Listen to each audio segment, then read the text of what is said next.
everybody and welcome back to another video. Today's video is my July wrap up. It's a little bit late because I just haven't gotten around to it and I wanted to do my August TBR just so I can get on top of that. But now that I've done my August TBR and I'm full in reading mode, I wanted to reflect a little bit about what I read in July because I ended up reading I think 8 books. A few graphic novels in there, and I think they were mostly ebooks this month. I've just been really loving my Kindle lately and audiobooks. I've just been getting into a lot of different forms of reading, so that's also good, but I do need to read some books on my shelf. So I've got new glasses and they're a little bit less reflective, but they still are pretty reflective. I just can't open that window because it goes straight into my neighbour's kitchen.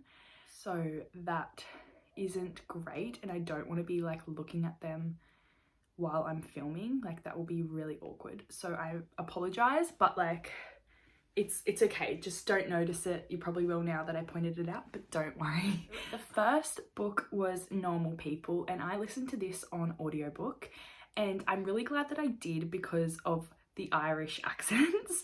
I really enjoyed that they were included, like the narrator was Irish and they all had Irish accents for all the different characters because it really added, I think, to the storyline of the story because it was set in Ireland and Dublin as well. I forget the little town. I'm watching the show at the moment as well and I really love it.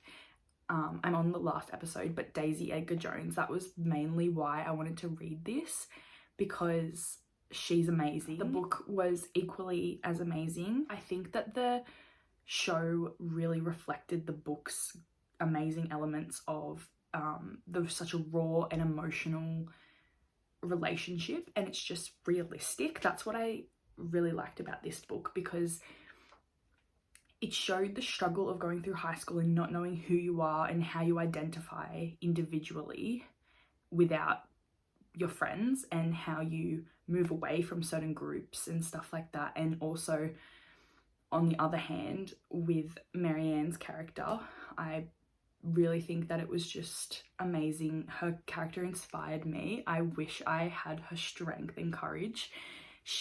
Just some of the quotes that she said in particular were just jaw-dropping. Like I needed to highlight them. Sally Rooney is really good at writing some amazing quotes. I find it was just so realistic and intense and the characters were just so raw and just so realistic. Like their charisma and their chemistry was just incredible. I just found that it worked so well, and the back and forth that you find in these fiction books sometimes doesn't work great. Like you don't really care because it's just like you don't know the characters, but in this I find that you know them equally but also separately. Like you know them together and you also know them individually, and I find that really works.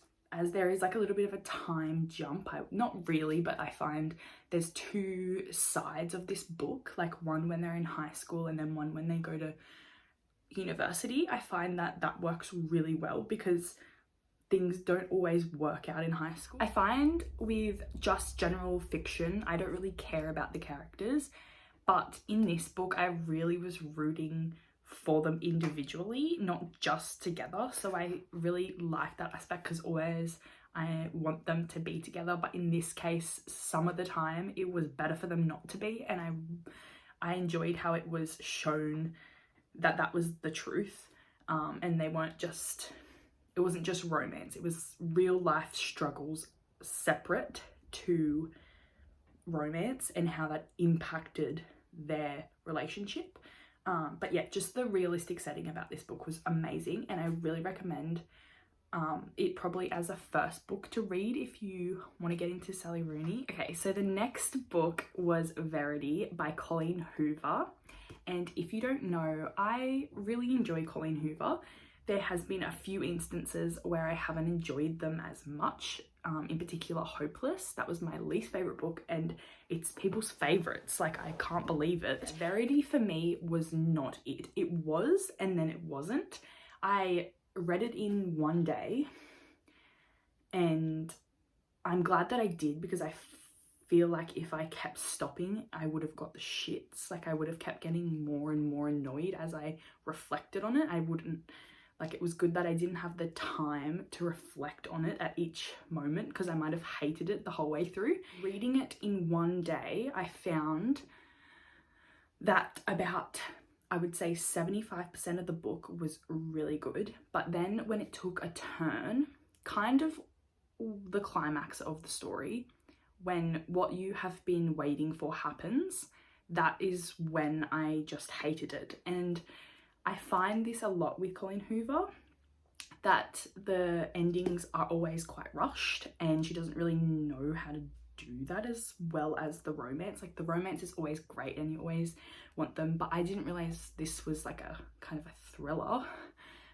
But it was a bit scary at times, and I get scared pretty easily, so it's not really that scary probably. Just the climax of this, there were a few issues I had with it, and I can't really go into it without spoilers. It just didn't play out the way that I was expecting and wanted to, and it got really dark for no reason. And then right at the end, it was like all of that was for nothing. I don't know. If you've read this, I feel like you might know, but a lot of people really like it, so I'm not sure why. I don't know if I said, but I gave it 2 stars. It was going to be like 4 stars and then just hate. So yes, but I still love Colleen Hoover. She's a great writer for particular things, but I find that I don't like the thriller genre, especially when it comes from an author that I'm not looking for that kind of thing from.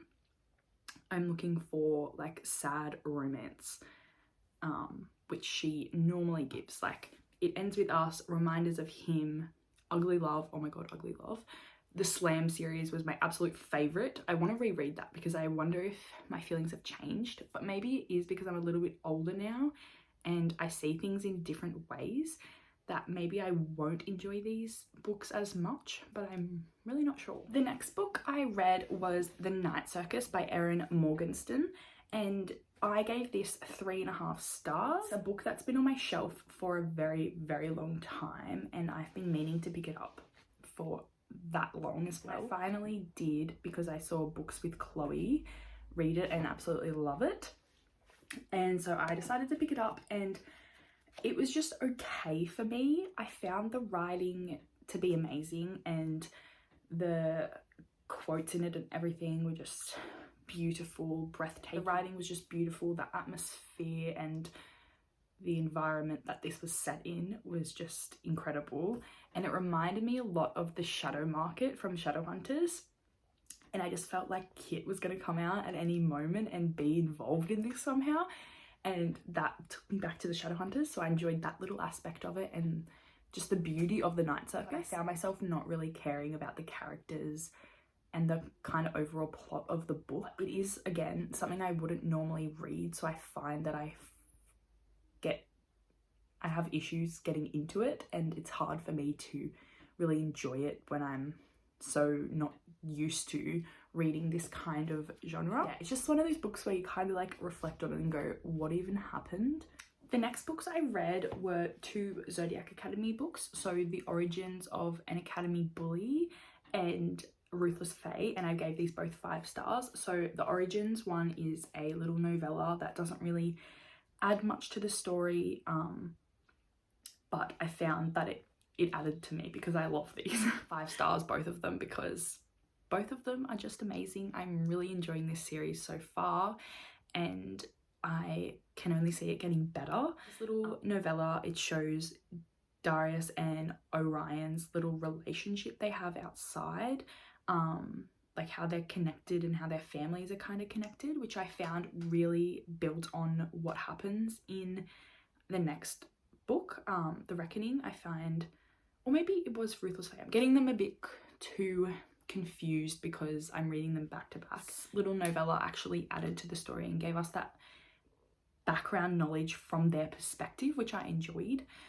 And then Ruthless Fae was a really great book. New relationships forming between not just the twins and the boys, but also their friends, the R Society, their followers, their fans, but actually becoming friends with them in this book I find is really amazing, and just great that they actually have some friends and they aren't just following them because they're their fans, they're actually friends. So I really enjoy it. I'm excited to see more of these characters and how they develop and how they work towards completing the reckoning and how their abilities adapt. I think such a build up towards them finding their order, and if you don't know what that is, it's kind of like if they're a vampire, if they're a werewolf, if they're a dragon, that kind of thing.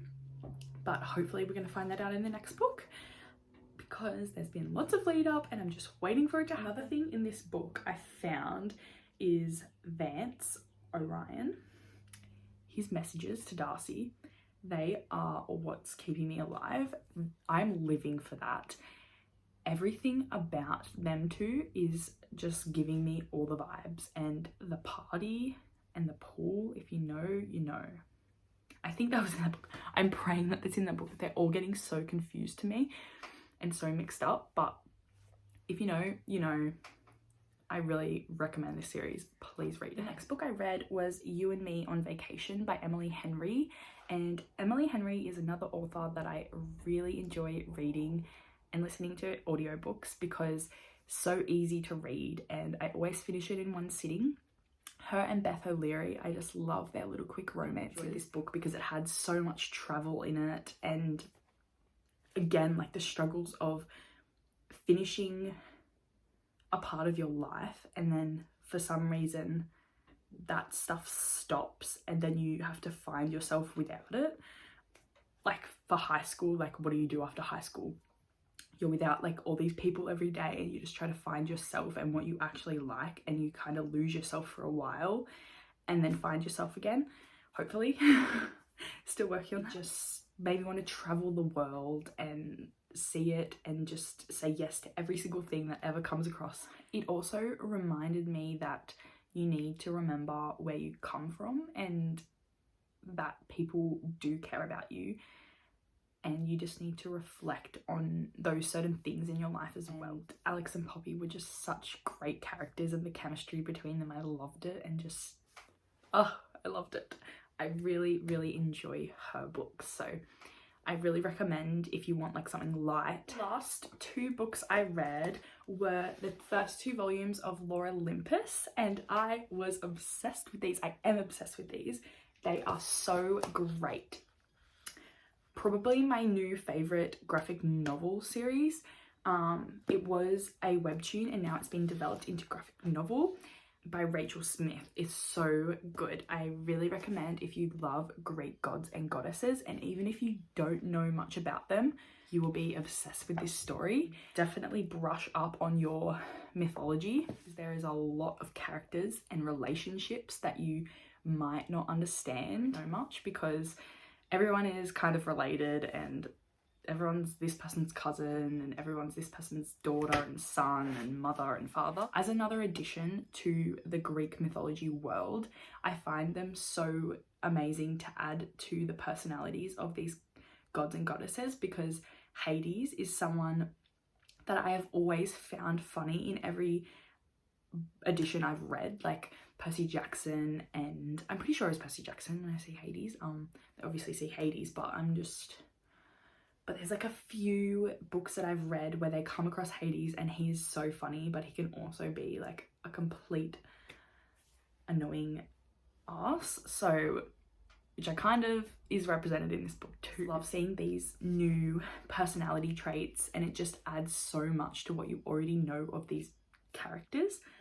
The colors in these graphic novels are just incredible. I was so amazed by the illustrations and just how incredible the pinks and the blues added to the characters' conversation with each other and feelings, with Persephone being pink and Hades being blue. I just absolutely loved that, and I loved like the shading techniques and everything. Like, I'm not much for art and like graphic design or any of that stuff. Like, I don't know much, but I've never had it influence the way I feel about a book while I'm reading it that much. Like, it really reflects the feelings of the characters, and it just really adds so much more to what I'm reading. I definitely think it's my new favorite graphic novel series, saga. The next volume comes out in October, I believe, and I've just been waiting for that.